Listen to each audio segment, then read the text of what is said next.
Hey everyone, in this video guys I'm going to be showing you how you can create variable fillet in the part design workbench of CATIA. Hey everyone, do not forget to hit that subscribe button to join the Savvy Engineer community, okay? And now, let's get started. Okay, so the first thing that you need to do here is to go to the start, mechanical design, then part design, then you enable the EmbryoDesign option, then you click on OK. Next, you choose the XY plan, then you click on Sketch. Now I'm gonna go and use the centered rectangle command to draw a rectangle like this. I'm gonna add here, let's say, 150 millimeter.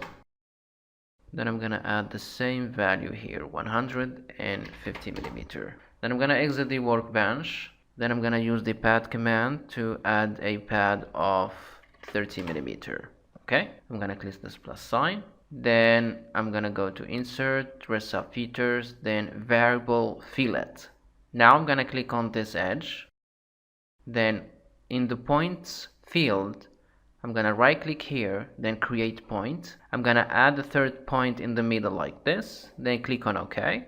Now I'm gonna double click on this value. I'm gonna change it from 5mm to 3mm. The second value here from 5mm to 10mm. Then I'm gonna change this third value from 5 to 7mm. Then I'm gonna click on OK. So as you can see here on the screen, this is how you can create a variable fillet in the part design workbench of CATIA. Thank you guys for watching. Do not forget to hit that subscribe button to catch you next time on the Savvy Engineer Business channel. Thanks for watching.